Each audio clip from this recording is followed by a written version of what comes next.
everyone, and welcome to Anime Club After Dark, the podcast that delves into all things anime, manga, and otaku culture related. I'm your host, Sho, and joining me tonight, we have Alex Senpai. Oh, yes, I'm the great pretender.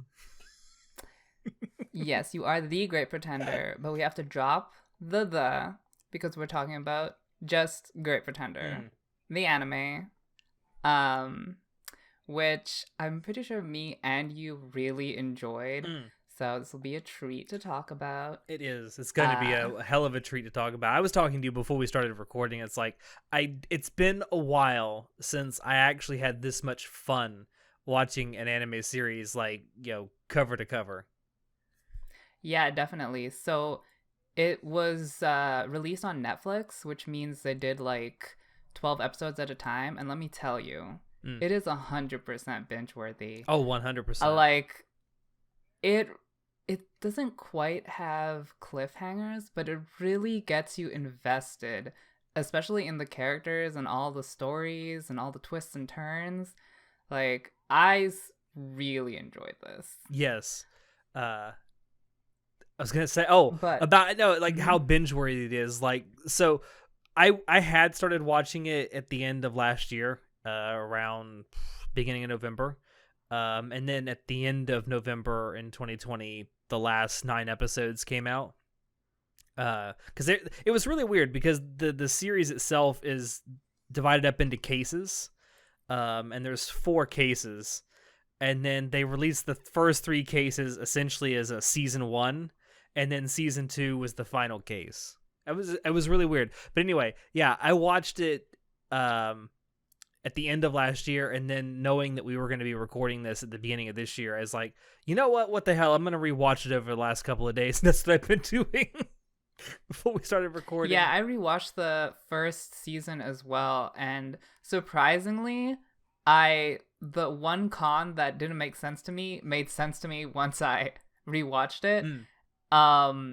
It was like the one near the beginning, like a really small one where Edamura gives the wallet to Laurent and like switches out the wallet. I didn't really understand that at first, but then I understood it the second time. And also, funnily enough, I totally forgot the twists because there's so many twists, and I'm like, wait, how are they getting out of this? I'm like, oh, that's right, that's what happened. Yeah, I mean that's why this is binge worthy. That's the entire reason this is binge worthy, because there's so many twists and turns. It is hard to keep up. Like, if I had to watch this week to week, it would have been really difficult to keep up with it. Definitely, you need a really wrinkly brain to follow along. It's so funny because like I recommended this to my sister, and she watched like the first episode, and she was like, this is so boring. Like, the first 5 minutes is some random guy selling a water filter to this grandma. And I'm like, girl, you know that was a con, right? And she's like, wait, what? I'm like, girl, please. Clearly, she's not a big brain like us. She's not a wrinkly brain. She's a smooth brain. Brains come in all textures, and we have to respect everyone for it. Okay, so... this anime was produced by Wit Studio, surprisingly, because it doesn't really have the hallmarks of Wit Studio. They're known for stuff like Attack on Titan, Seraph of the End, Ancient Magus Bride, and Vinland Saga, but mostly Attack on Titan. That's certainly how they made their name. Yeah, this style is very different from everything else they've done, really. Yeah, well, especially the art style. The art style is what really looks so different than anything else they've done. Like, you look at something like Attack on Titan or Vinland Saga, or even Ancient Magus Bride in particular. Very dark color palettes, very lots of browns, lots of blacks, lots of stuff on the darker side of the color wheel. But then you look at this, and it's like, holy shit, everything's so bright and vibrant. Yeah, it feels very artistic, like something you would expect from like an art gallery, which is kind of ironic because one of the cons is from an art gallery. And like there's a very unique sort of shading they do where they like draw geometric shapes into how they color the scenes, like into the textures. And I really like it because it's unique. It's distinct. It's not what I usually see, and it looks fun and interesting. It looks very like surreal, very abstract, especially because of the color palette is so bright and um, not realistic at all, but like very fun and upbeat. But I really like it. It is a lot. If I were to describe it, I would uh, relate it to what you would expect from a Hawaiian t-shirt, which is weird, but it's definitely not what you see every day. Yeah, for sure. I mean, that is the best way to describe it in my mind. If you want to, distill it down to something very simple, it is like looking at a Hawaiian t-shirt every time you look at these backgrounds. Mm-hmm.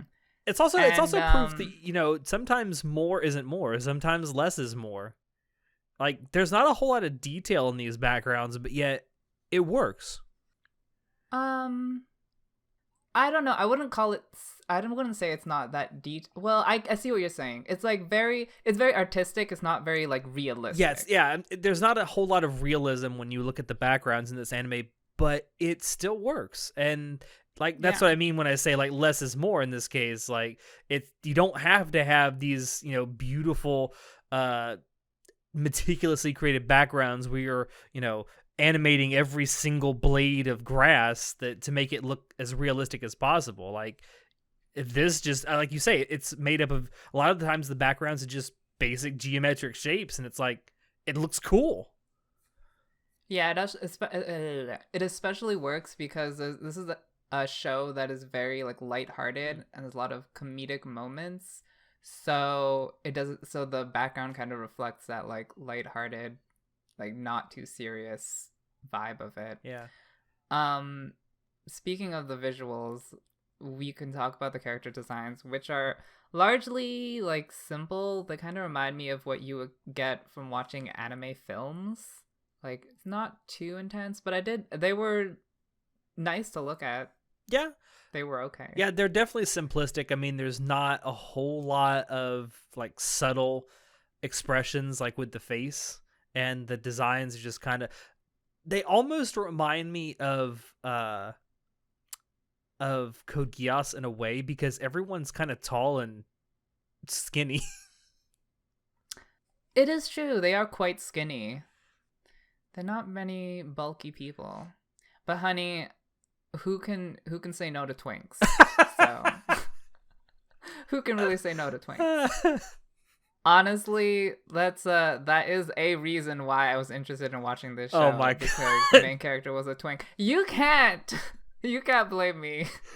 I mean, he definitely seems like he'd be in your wheelhouse. Okay. Yeah. I think it's worth mentioning though that like this is only Wit Studios' second attempt at an original anime. Like the only other original that they've ever worked on was Cabaneri, and I mean I know we'd like to pretend that doesn't exist. I mean, let's be honest, it was essentially Wit Studio trying to cash in on the popularity of Attack on Titan.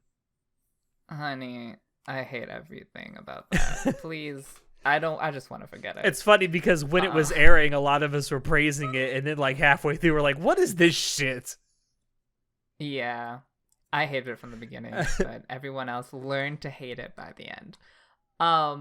But yeah, like the fact that it's an original kind of points to its strengths and its flaws. One of its strengths is like, for the most part, I find that a lot of their cons were quite consistent in the logic they used to do the cons. I didn't find many holes in that, and it was really interesting to see how they did all that. And because they weren't restrained by a source material or necessarily a time restraint, because source materials work on a weekly basis, whereas if you're original, you can come up with a concept before you begin production, I guess, allegedly. So you could more thoroughly think through how the plot is going to go, and the plot seemed quite well structured for the most part, but at the same time I had a problem with a lot of the characters, which we will dive into more later in this episode, but that's my thought on it being original. But for the most part, I think it's benefited from having creative control, because for the most part, I did enjoy it. It was mostly consistent in its plot. I think also, like you say, being an anime original allows you to have an actual ending in a single season, more or less. I mean, we'll get to the ending. I know it's separated into two seasons. It was somewhat conclusive, but I had problems. I know, but my point is, you're not hamstrung by, you put a single season of an anime out there, and you're like, all right, well, we have to be true to the source material, but we actually have to have an ending, so we're gonna have to ham fist this somehow. Yeah, you can control the pacing if it's an original. Yeah, so and that was its best strength, in my opinion. The fact, the strength of it being an anime original meant that this could be paced perfectly, and I think it was. Speaking of pacing, it was split up into 2 seasons, despite it being an original net animation that was exclusively on Netflix, I'm pretty sure. I'm not entirely sure if it was done weekly in Japan. I don't know. But why would they, if it was, I don't know why they would do it weekly in Japan and not weekly outside of Japan. And if it wasn't, then why did they split it into 2 cores? So I can answer one of those questions. Yes, it did air week to week on Japanese television. Okay. Well, fuck you, Netflix. the other question I can't answer because I don't work for Netflix. Fuck you, Netflix. Okay. And it was weird too, because it's not like it was cut directly in half either, because the first quote unquote season is the first 14 episodes, and then the second season is the last 9. I like how 5 minutes before I'm like, oh my god, I loved binging this, and then I'm 5 minutes after, like, why did I binge this? I hate not watching it weekly. Anyways, whatever. I can't have my cake and eat it, and I'm just gonna have to deal with that. So yeah, this was directed by Hiro Kaburagi, who also did 91 Days. Which is also a very heavily Western bent story that is big into crime and double crossing, and I definitely recommend that show. I really liked it. And you can see a similarity in this show. So I definitely think you should watch out for him, because he seems to be doing some pretty good work. Yeah, I mean, 91 Days is something else that you and I both really, really enjoyed when it aired. And it is, like you say, it's another series that's got these overlapping storylines of crosses and double crosses and who's working for who. It's great. It is certainly in the vein of 91 Days, Great Pretender is. So yeah, why don't we talk about the music, which was done by Yutaka Yamada, who also did the music for Tokyo Ghoul and Vinland Saga. Which Tokyo Ghoul, we've talked about this before we started recording, but at least I watched Tokyo Ghoul, and they had some really good tracks on it. Not just the OP, which is very famous, but the actual OST was actually pretty good as well. I think at this point, Tokyo Ghoul's OP has kind of become a meme. As so many anime OPs become. But yeah, I've never actually seen Tokyo Ghoul myself, but I am familiar with the music in it. It's pretty good. And looking at Yamada's discography, I would say, sure, it's not, but they aren't discs, but whatever. Still called a discography. Good try. If you say so. Yeah, I would say that The Great Pretender is probably his best work, at least for me personally, because they had some really great tracks on The Great Pretender. I especially loved the ones that had English vocals on it, which there were a lot of them, but definitely had a stellar soundtrack. Oh yeah, for sure. I especially loved the jazz inspired OP, which I believe is titled just GP. I 'Cause guess. I fucking love jazz music, and it fits so well with what's going on in the show. All these con men just conning each other. It's fucking great. True. It's a very Netflix OP. It is. And it's also proof that not, just because you're an anime, you don't have to have like a rock OP or a pop OP. Like, you can have just a purely instrumental OP and it can still be great. You don't have to have any lyrics in it. It can be great. It was a good OP. It's just not for me. I'm just not into it. That's fair enough. I mean, like, jazz music isn't for everyone. Mm-hmm.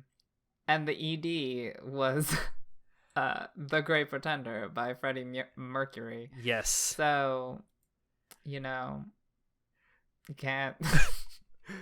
I can't. Did you not like it? I don't like when they use, like, not original OPs and EDs. Really? I love it. I mean, yeah. like, I know you love it. I mean, coming from the JoJo's fan, then how could I not love it? But no, I loved it. I also loved all the cats in the ED too. That was great. Because like that's also kind of a nod to Freddie Mercury because he had like a bajillion cats. Oh, really? Yes. I didn't know that. That's really cool. Yeah, Freddie Mercury at one point had like I think Mm-hmm. like 2 or 3 dozen cats that he owned. Oh, wow. That's really interesting. Yeah, I was very confused about the cats, and then I thought it was because the main character's mom liked cats, and then I'm like, sure, whatever. So speaking of the main character, we can talk about the characters in the show, which in general I really, really liked that they incorporated very heavily the backstories of the characters into the plot, because that's a big pitfall about these kind of shows, is that they forget to characterize the characters. Yeah, they forget to develop the characters. Like, you're introduced to these characters and then they never develop them, or they only develop them, very sparingly. And then you get to the point where like, why am I caring that this is happening to this character? Exactly. So I like that they very directly tied the characters' backstories to the heists. Yeah, the cons. Or cons. At the same time, it did feel a little too forced that so many of the cons were directly related to the characters. Even though I guess, I can see why Laurent wanted to involve Makoto's past or Edamura's past directly with the cons, but I don't know why he would do that for Abigail and Cynthia. I think they said in the show that because that's his like bad hobby or whatever, but that doesn't really make sense. I don't know why he would do that. I mean, I think part of it is because they wanted to frame Laurent as like actual really good guy deep down. Just he has very questionable motives. I guess I'm not buying it. It's just which goes into one of my big complaints about this show is that I don't really buy the motivations for like most of the characters. Like, they did a really good job of doing the backstories, but I don't see the motivations for like a majority of the cast of why they're doing these cons, why they're international swindlers. Like, what is driving them? I have no idea. I don't think they do a good enough job of explaining that, which is unfortunate because so much other aspects of the show are done so well. So, I mean, yeah, to a certain degree, I kind of agree with you. Although I can with like a character like Abby, right? Like, I can certainly see the motivation for why she does what she does, because she's lived a very troubled life. So why is she conning people? Why not? I mean, like, seriously. Okay, so that is not a good enough. That's not a good enough motivation for me. I need a direct motivation. A lot of these characters are like, why not? I might as well. I'm like, but I need more from you. I mean, with her, right? So, and this is just for her in particular, it's established that she doesn't really have, at least until you get to the Singapore Sky arc or through it, that she doesn't really have much of a motivation for really living her life, because like her parents were killed. She was a child soldier for a while. And like she wants to die, so she takes on greater, like more and more dangerous heists and cons to maybe she'll die in the course of one of these. Yeah, she established that was her motivation, but she really doesn't act like she wants to die. Like she really doesn't take that crazy risks. Like she takes some risks, but I think it's a really weak motivation because I don't feel like she acts like that at all. And like wanting to die is also, why do you have to be a swindler to do that? You could be like anything else. And I don't even know why Laurent directly recruited her.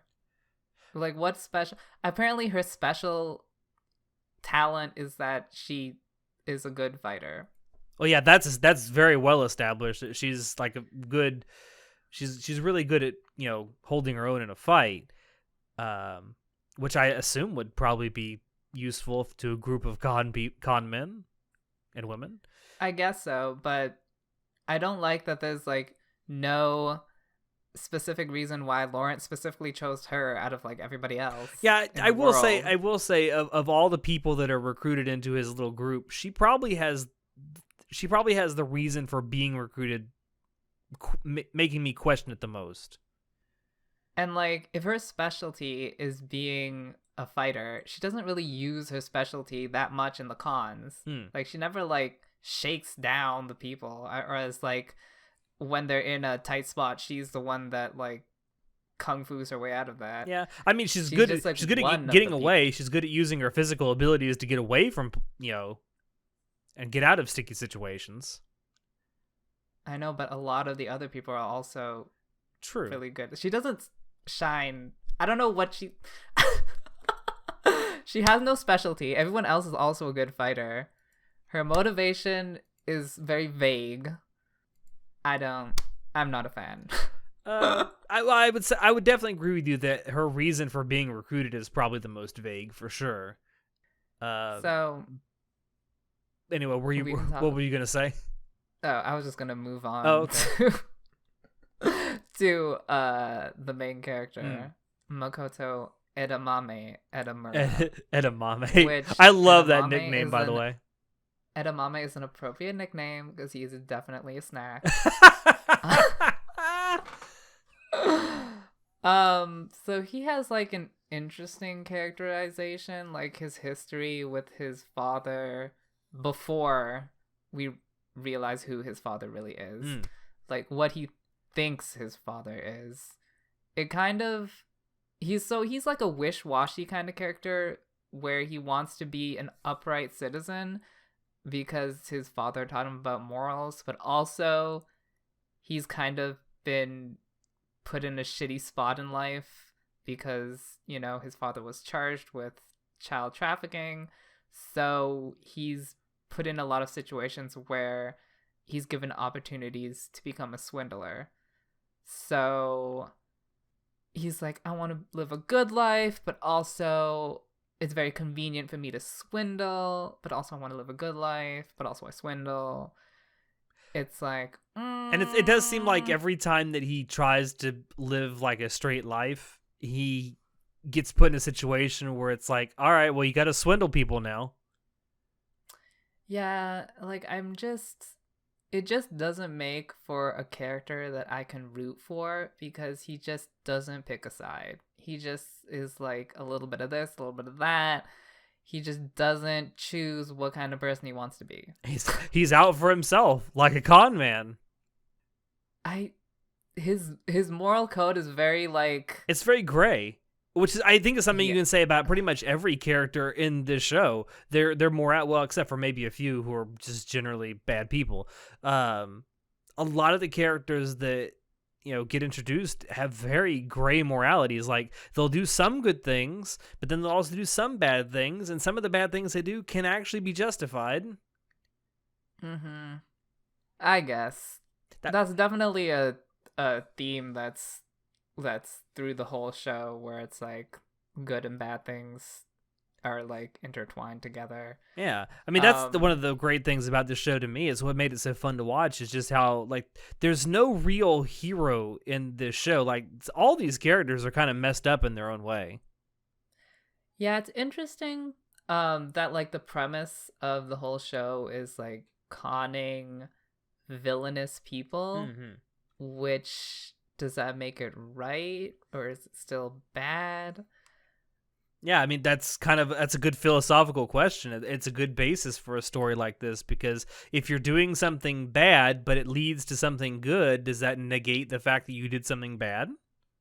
Well, Edamura definitely contemplates that, and at points in the show like comes to a conclusion that it is still bad, which I would agree with him. Like it's okay. Not only do I think that no matter who you con, it's still a bad thing, but also a lot of the people that they're conning are not necessarily that bad. Like, okay, Kasano, yes, he's a bad guy because he like fucks people over with drugs, but the Ibrahim brothers, they fix air races. Honey, like that's not as bad of a crime. Like, well, it is also it's also sort of implied that the older brother might diddle little kids. Really? When? How? When he says that 20 is too old. I mean, I mean, you could still have that opinion and diddle legal women. True. I mean, there are options there, but I mean, I kind of took that as like, okay, he might stick his pickle inside like 15, 14, 13-year-old girls too. I mean, that's a possibility, but that wasn't explicitly stated. I did like how Cynthia responded to that. That was funny. Yeah, that was hilarious. and like who's the other guy? Coleman. All he did was like make fake art. Yeah, he made counterfeit art. Which I'm like, okay, a lot of these things are victimless crimes. They're not that bad. I mean, it's not a victimless crime, but the people that these people are, like people like the Ibrahim brothers or Coleman are swindling money out of, are rich people anyway. Oh, I guess they're saying like it's all right to take their money because their money was made in a illegitimate way. Yeah, I guess that would make sense. Yeah. But like from a moral standpoint, I don't think there's a moral justification to like punish them for the most part, because most of their crimes are not like big crimes. Yeah, I mean, I think a lot of people would say though, the last case that they work on with the human trafficking, for sure. That's definitely, everyone would probably think that that's bad and that deserves to be punished. But yeah, a lot of these things, sure. like, okay, if you're just stealing people's money back, I mean, okay, that's great. I will say it does speak to the morals of all these people that they will refuse to kill for all this stuff. Yeah, so that does give them a bit of like leeway in like their kind of moral in that way. But you look at someone nice. like Cassano, right? I don't think he would shy away from killing someone if he needed to. He's definitely killed people. Yeah, I know. That's what I'm saying though. Like if it came down to it, he would definitely pull the trigger. But yeah, that definitely made me like the characters more, that they didn't kill people. But yeah, I also, the thing about the whole child trafficking, like a lot of shows don't get that dark, so it is kind of refreshing to see that they would feature very serious, activities. Like they directly said that they were making heroin. There's child trafficking, there's I think like in the first episode you see like some naked lady like dead from an overdose. Pretty much, yeah. So it's definitely an implied overdose, if nothing else. Yeah. So I mean, it's something you don't see a lot in anime, and definitely the fact that they premiered it on Netflix allowed them to feature these kind of serious themes. So that's a bit refreshing to see these kind of stories be told in the anime medium. Um, but yeah, definitely the Kasano and the child trafficking was 100% like they were shitty people and they deserved their be fate, punished basically, as much as possible, which kind of sucked because I kind of really liked the old lady. What was her name again? Akemi Suzaku, the Japanese leader of the drug cartel, or the human trafficking ring. Human trafficking cartel. She was like, "Oh, I'm just like a little grandma who's like has some like pretty little mascara, and I have my little baby edamame, and we're gonna have coffee together, and I'm gonna live a cute life in my villa." And I'm like, "Oh my god, this is so cute," but at the same time, you traffic children. What is wrong with you? It's also like the two biggest crimes that are mentioned in this show are things that are kind of relevant to now. What's things that are going on around the world now. So I mean, not only is it I would hesitate to use the word refreshing like you did. It's nice to see them take this many risks, I guess I should say, with the story. It's also topical. They even with Abby, they directly they mentioned the Iraq War, referenced the Iraq invasion by America, which was really it was like you don't see that a lot in anime where they directly reference world events. Yeah, I mean they are directly referencing real world events, and some of them are quite recent. Yeah, so that's it's definitely not refreshing. Yeah, but it's good to see. I didn't want people to think, "Oh yes, human trafficking, come here, baby." No, it's different and it's more mature. Yes, and that's I think that's what you and I are really appreciate about it, is that it is a mature story. It's nothing is really toned down that much. I mean, yeah, there's some comedic parts that are kind of anime-ish, but the story itself is not toned down that much. Yeah, the parts that directly relate to the really serious crimes, well, quote unquote crimes, because I'm also including the Iraq invasion in this reference, like the Iraq invasion, and now run a list. Thanks, child trafficking, whatever, child trafficking, and drug overdosing.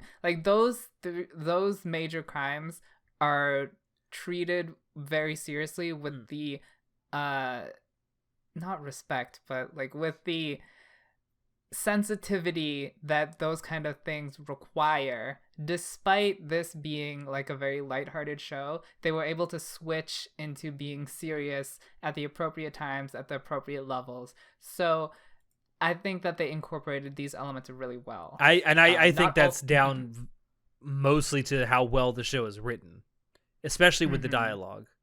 So speaking of the grandma, Akemi Suzaku, there's one really major problem I had was that near the end of the show in the second season, where Edamura allegedly guns down Abby and Cynthia and his dad, and then just has a breakdown.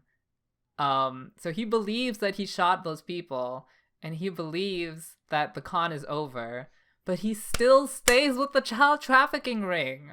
What is happening? I can't respect you if you're going to seriously traffic children. But did he? How do you know he wasn't just acting?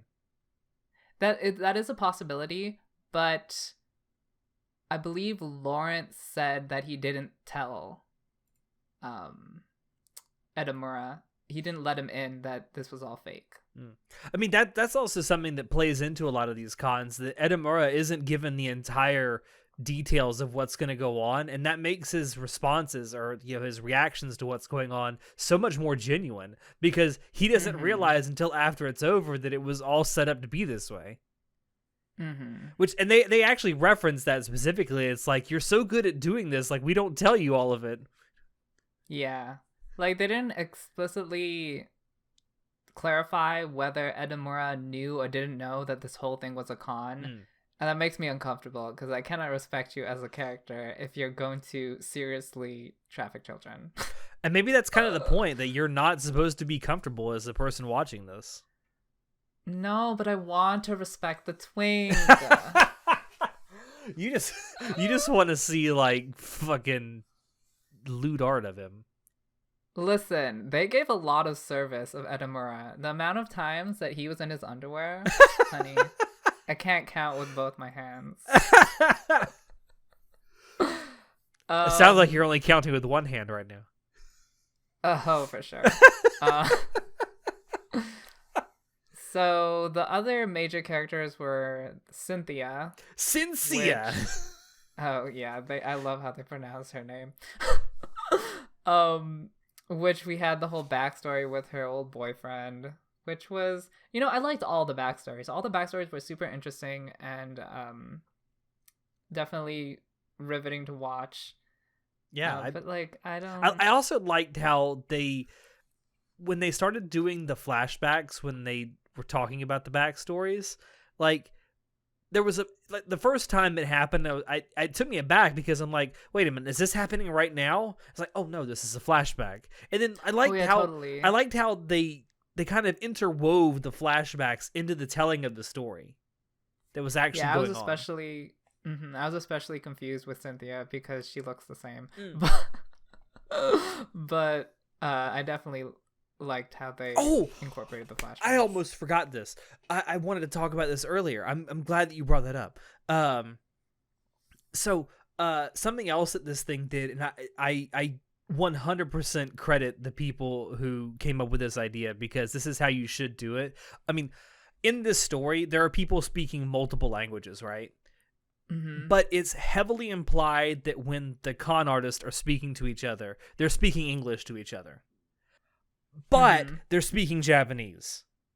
Yes. And I like how they did it, because in the very first episode, there's an enormous chunk of it where the Japanese actors or voice actors playing these roles are speaking English. And then it gets to a point where there's actually something that comes up on the screen and says, everything from this point forward is in English, or I assume if you were watching this in Japan, it would say Japanese. And so I thought that's great, because you don't have to sit there and have people, who English probably isn't a language that they actually speaking this heavily accented English, and they're struggling with it, and no one's going to buy it, right? So just speak the language that they do, and assume that your audience is going to be smart enough to figure that out. Because I actually equate this to something that happened in the movie Star Trek VI, The Undiscovered Country. They do something very similar. So there's a trial scene that happens in that movie where everyone's speaking Klingon. And like for the first 2 or 3 minutes of that scene, like that's all you hear. And it's not even really, it's being translated, but you actually hear it being translated by like a court translator to the people that are on trial.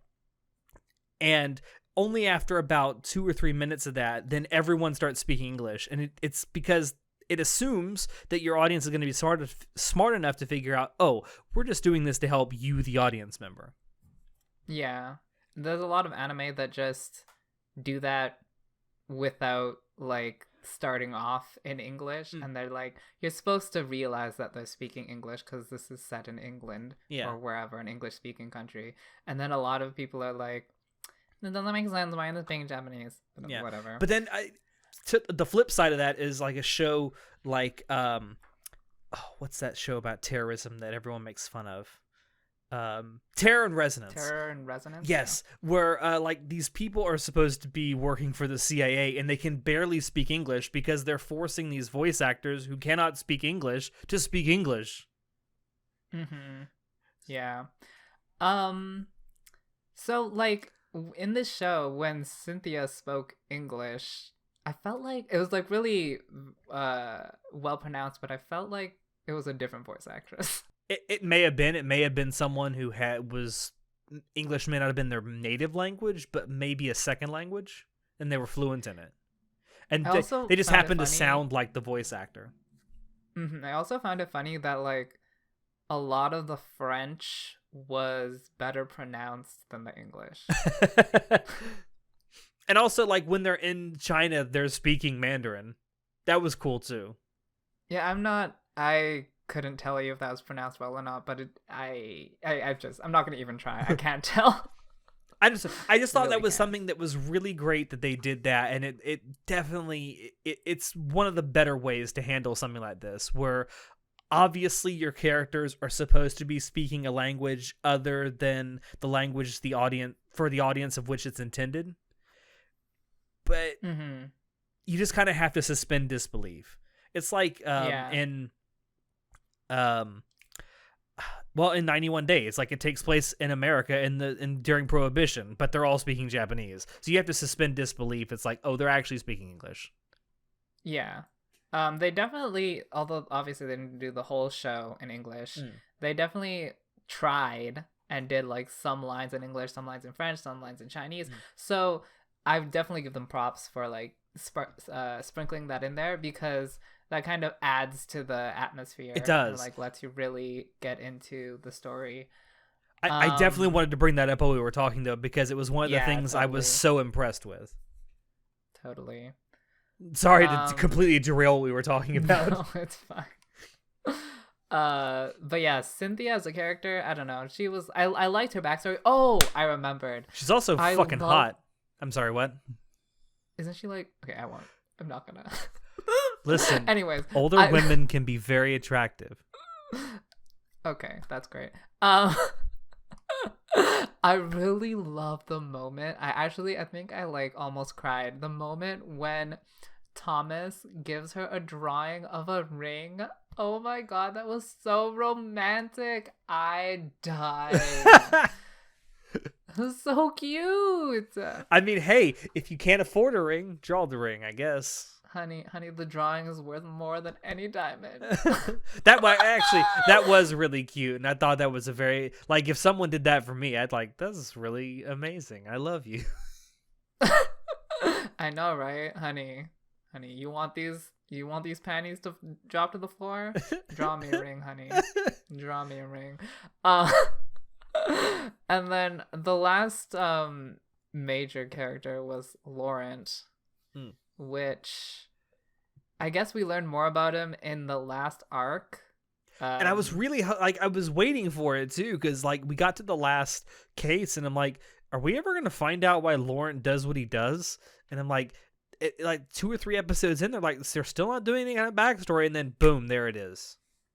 Yeah, like, I really liked the actual story of his background with, like, Dorothy and everything.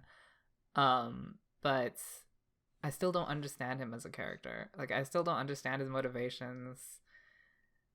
I understand his motivations for wanting to con people, because his mother was conned out of money because she was dyslexic.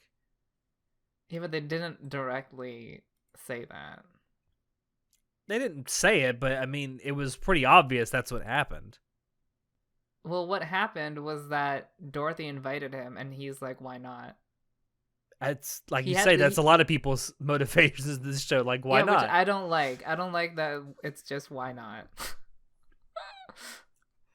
This is like, I wish you had a stronger, or like, yes, you could definitely take that was the implied motivation, but like give me a scene where you're like contemplating about it and like tell it directly.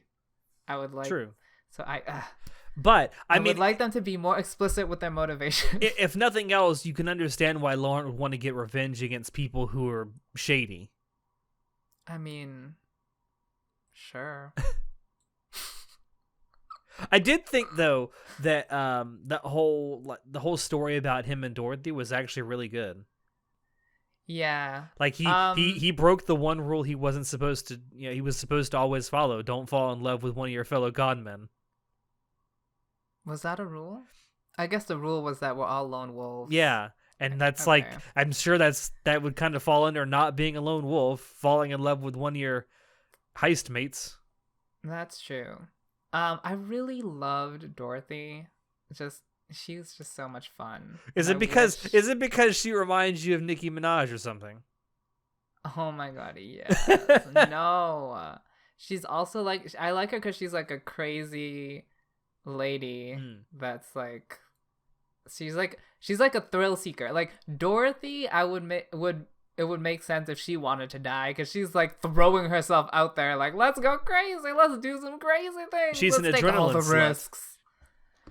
But yeah, I really liked her personality. It's unfortunate that she got so little. I really liked her design as well. Great design.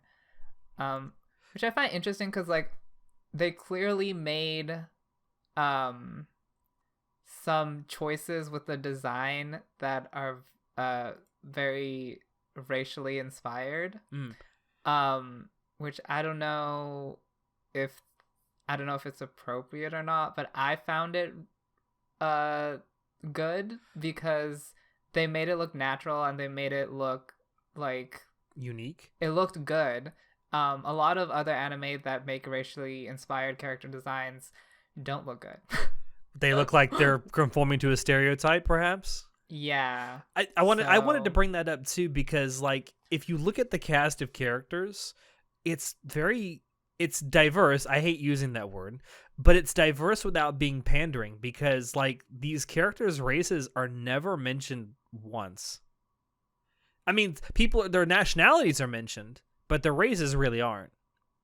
Oh, you like during the cons? Well, but I mean like the fact that Dorothy is obviously supposed to be a black character, it's never mentioned. Same with Abby, like she's obviously supposed to be Middle Eastern, but it's never mentioned. Well, for Dorothy, she does say like, even though I'm an immigrant, I relate to you as a Milanese person when she's talking to the Milanese soccer team. And I mean, they chose Abby to play the part of the Middle Eastern princess because she is Middle Eastern. Yeah. And they do directly say she's from Baghdad. Yeah. I'm pretty sure they say Baghdad. I don't know if she was born there, but she definitely lived there. Yeah. But no, I definitely know what you're saying. Like, a lot of them, they're not, like, the race isn't their character. Yeah. Like, they're just normal. Yeah, that's exactly what I mean. They're treated as normal people. Their race is not a part of their personality, and it's not a part of their character. It's just something that is. And it's not panderous, which is what I really appreciated about it. Like, I could definitely see why some people might be uncomfortable with how they designed Dorothy, especially because, you know, basically Dorothy is the only one whose design reflect or is inspired by their race, because like there's, like you said, there's all these people with different races, but all their designs look the same. Like they're all the same design except for Dorothy. So like the French guy doesn't have a bigger nose or something, or bigger eyes. So no, but he has blonde hair and blue-eyed. I know, but like a lot of Japanese people are blonde hair and blue-eyed in anime. Well, that's very true. It's almost like Japanese people want to be something they're not. I don't know about that. That's for another time. But anyways, I found Dorothy designed well. Oh, I did too. I loved her design, and I also loved her personality too. I love her personality. So this show, we're like 50 minutes in, but you know, this show is indeed a crime show, if you couldn't tell. Yeah, I mean, it's 100% a crime / heist show. Yeah. Which is funny because, you know, usually I don't watch those kind of shows in like Western media, but I really liked it in this anime medium. And I'm gonna say it's because the main character was a twink. It certainly was what got you to watch it. I mean, I don't know what other different, like, okay, technically I like sports anime, but I don't like sports in real life, so that's what boggles my mind. Like, there's people that love sports anime that hate sports. Although I don't think you hate sports, I think you're indifferent to it. I hate sports. If you like sports, these panties going all the way back up. I mean, no, I'm indifferent. I'm like, it's whatever. But yeah, I don't know necessarily why. I do like crime anime. Because you like 91 Days, and that certainly falls into the same genre. Yeah, but like if that show was a live action version, I would not watch it. It's not my kind of show. I don't know. I feel like if you watch something like The Sopranos, you might like it. Maybe. I'm not entirely.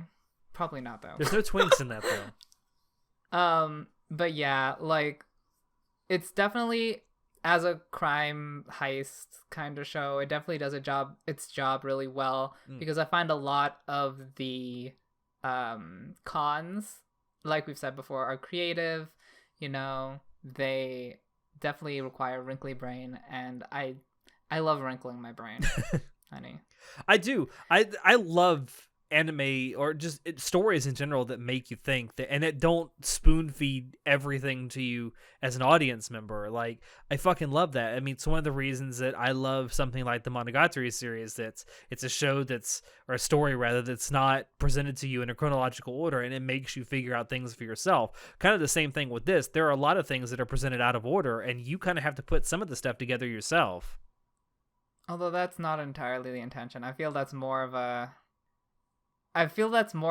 fault if they're like making you struggle to put things together, because I think they were intending for you to be able to differentiate between past and present, as opposed to like Baccano, where you're not supposed to. Well, yes.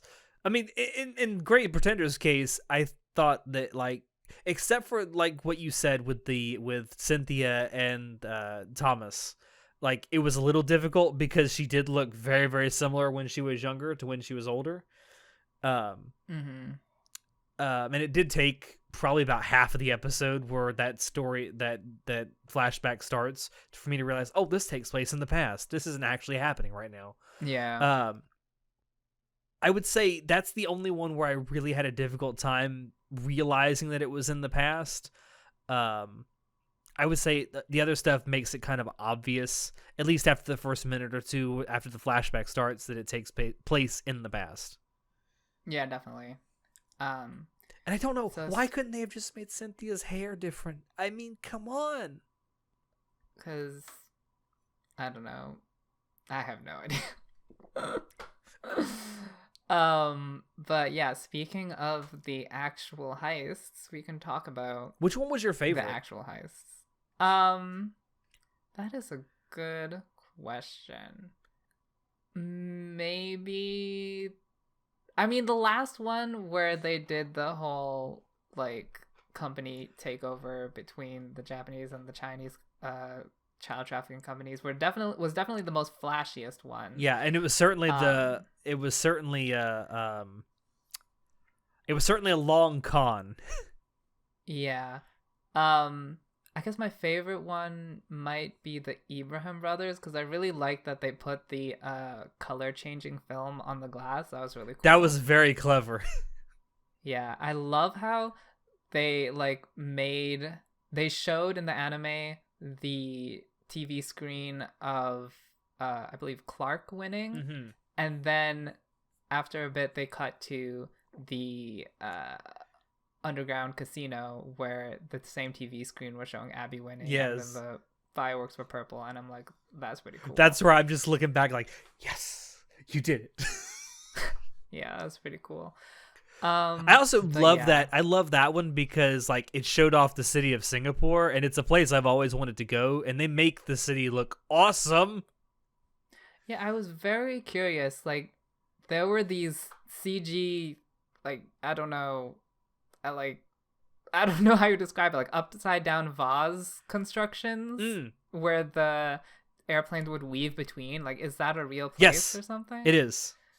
Okay. It's a public park in Singapore. Cool.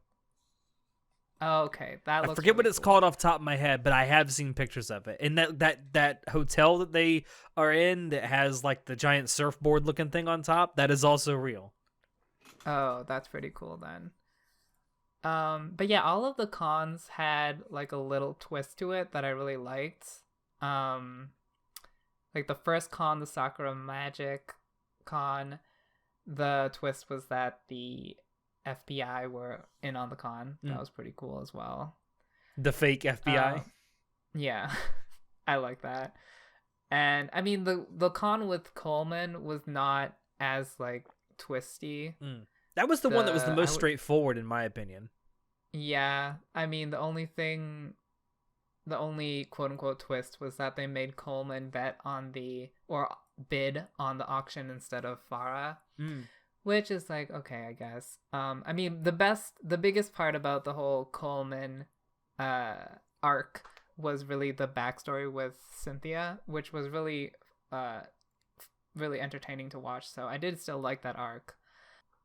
I did have some problems with the last arc though. Okay, so a lot of the other arcs, there was like the main plan, and then the plan goes wrong, and then, or allegedly goes wrong, and then there's like a complication that was planned, and then it gets more complicated, but in the end they get more money out of it. But in this last arc, the complication was that Eddie Cassano came in after the police raid, and then because of the Eddie Cassano thing, they didn't necessarily get more money. It was like if they had just stuck to the police raid, and if they did not transport them to an island, they would have got the same amount of money. So I don't know why. Okay, I do know why. The why, because there was like a personal grudge against them, so they want to drop them off an island, but it seems so extra. They couldn't have just arrested them or something, sent them to the police box. Yeah, I mean, or tip them off to the police, because they at this point they have a lot of evidence on these people. Yeah, so that's the only real. Okay, that's not the only thing. That's one of the major real problems I had, because they were basically, they only did it for like to make the con seem really epic, but it wasn't really necessary to get the money. I get what you're saying. Like even without this little bit of extra at the end, like the con itself still would have been fucking amazing. Yeah. I mean, okay, to be fair, when they took the elevator down and they ended up on the beach, I was like, what the fuck is happening? I was like the same thing, like the first time I watched, like, what the fuck is this shit? Were they fucking really like cool. Transported mid-sentence somewhere? Yeah, I was like, what is going on? So that emotional twist was fun, but in hindsight, doesn't really make sense why they went so out of their way for no reason. Where like they've gone out of their way before, but they always got more money for it. But they didn't get more money for this one. Yeah, they pretty much, and they even say that they pretty much broke even on the heist. Yeah, which I have a problem with that. Another problem I have is that Cassano, Coleman, and Sam were like in on it. Like, what is going on? That's so stupid. That did seem way too convenient, didn't it? It's not convenient. It's just like the whole thing is that you're supposed to be punishing these people, but they seem to be doing fine. So like, and then these same people that you've screwed over have come back to help you. Yeah, that doesn't make sense.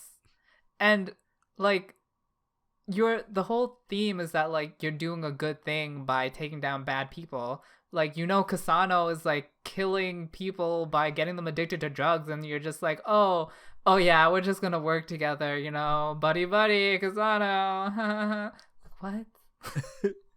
Yeah. What? That was probably the only thing where I thought the writing was not as good as it could have been. It's like, this, number one, it seems convenient, and number two, it's like the whole point was to make these people suffer for making other people suffer, but yet you're bringing them back as if nothing ever really happened.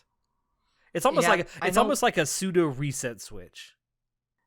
I know why they did it. It's because they wanted like a finale that brought together all the different cons back. I guess. So I feel like there probably could have been a better and more more logical way to do it. That. Yeah. Yeah. I don't know. There was another problem I had. But I don't quite remember. But yeah, so that was basically the whole... Oh! So, I did like that in the last arc, they did, pull together the reason why, Makoto or Edamame is being, pulled into it by Laurent. They established that motivation. They went more into Edamame's past with his dad, and the whole thing kind of makes sense. The whole thing comes full circle with, how his dad met Laurent and how everybody meets everyone. It's like it all comes together. Yes. So that is really good. That was done exceptionally well. I also like in the final episode where you actually see Edamura's father go to his mother's grave, and he's basically like explaining everything to it. It's like, I'm so sorry I put you through this, and it's like, I'll keep an eye out on him. Yeah. But as much as I did like how they brought everything together, I just the dad gets in trouble with the mafia, of the Chinese mafia. So to escape the Chinese mafia, he fakes a crime and gets arrested for it.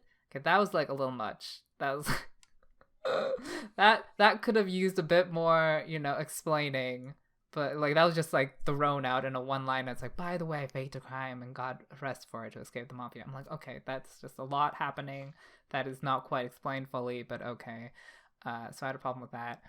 But overall, I also like how it shows at the end that his father lied to Edamura, because there's a conversation they have where he talks about that he was at the hospital and he wanted to go in and see his mom, and he just couldn't work up the courage to. And then you see in a flashback at the very end, he was fucking lying because he waited till Makoto left and then went in and saw her anyway. Yeah. I was a bit confused about that, but it makes sense that he lied to Edamura and went in and talked to the mom. I feel like that was probably implied to mean that he went in and told her everything that was happening. Yeah, he also says at the grave that he's sorry that he told the mom to not tell Edamura the truth. Yes. So the mom definitely knew. So that's nice to know. Like, again, full circle. It all came full circle. Mm-hmm. Yeah. So what did you think of the open ending? Because I know that's something else you said. It was a little iffy on you. Open ending. So, I mean, there is a lot of stuff is wrapped up, right? And these characters kind of go their separate ways, and you kind of see vignettes of them doing their own thing where they're at once the story is over with. Like, I think those take place, like, I think it says a few weeks later. And you see you just see them all off doing their own thing and not really swindling people, and so it kind of leaves it open to where if they wanted to come back and do something in at a later time, they could. I'm not saying this show needs a second season. I'm just saying they could. I definitely would not be opposed to a second season, because I definitely want to. I had a lot of problems, and most of them was that they did not properly explain or characterize the characters. So I want to give the show another chance to go deeper. I would definitely welcome a second season, and the open ending is fine. But now that you brought that up, I have another problem. Is it the after credit sequence? What? Is it the after credit sequence where it's implied that Dorothy is still alive? I did not like that at all. I did not like that they made Dorothy become alive, because it just makes no sense. Okay? It makes no sense that, unless they explain that was a fake gun, that she got a gunshot and she survived that, no sense. Also, it does not make any sense that she found the ring of the millions of fish in the sea. It goes to her. Okay. So I have a theory about that. It's magnetic? No. She's actually not alive. It's the afterlife. God. What is happening? What? I think it's supposed to be implied that it's the afterlife. Oh, well, that's fine then, I guess. How the ring ends up there, I don't know, but I don't know. I like to think of it as it's just her in the afterlife. She doesn't really have any memories of her past life. I guess so. But I feel like that's not true. If there's a second season, she's gonna come back. Maybe. And hey, maybe there'll be a good explanation for it if there's a second season. I don't know. Also, just like flashback to me saying I love Dorothy, and then flash forward to me saying I wish she was dead. I love her so much. I just wish they'd have done more with her. I wish she was dead. I know. It just doesn't make sense why she's alive. So, and I mean, cheap. Even if she is alive, like, why'd she lose her memory? Well, because she had a lot of like physical trauma, allegedly from surviving. I guess. I gotta say, this would be good questions to ask if there's a second season announced.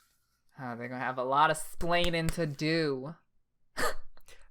I think. So, what did you think? So my overall, if I had to wrap this up, of Great Pretender, not the Great Pretender, just Great Pretender.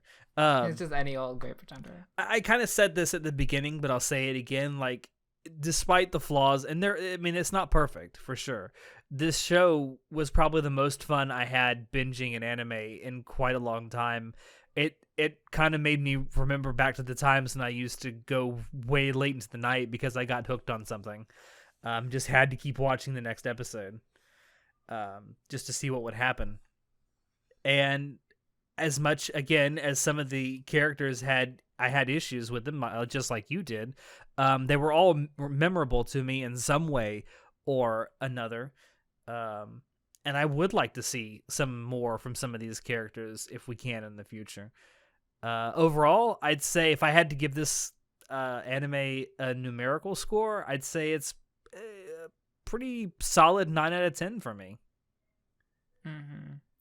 Yeah, I've mentioned I do have a number of problems with it, but I think that as a crime / heist / con, whatever this is, genre of anime, it does 100% stand out. You don't get a lot of anime, first of all, in this genre, second of all, that have such a consistent, for the most part, and well thought out plots.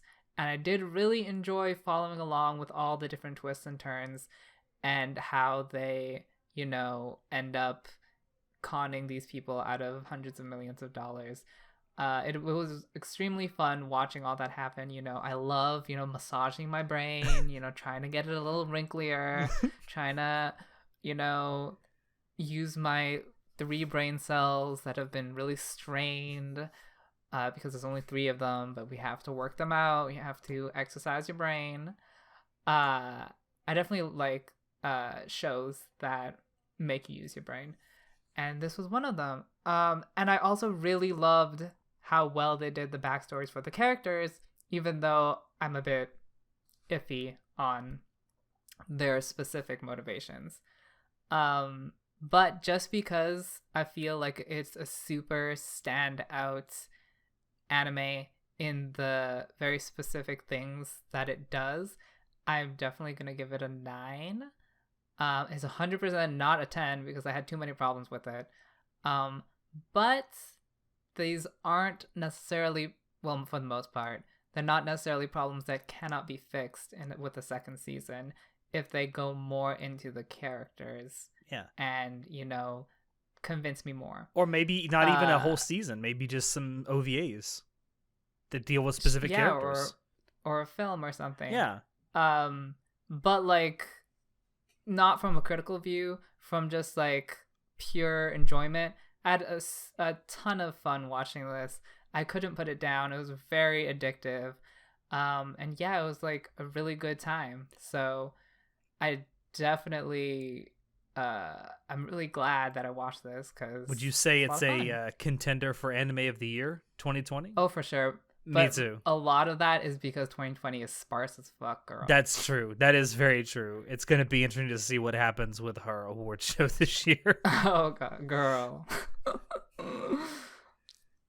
So, yeah.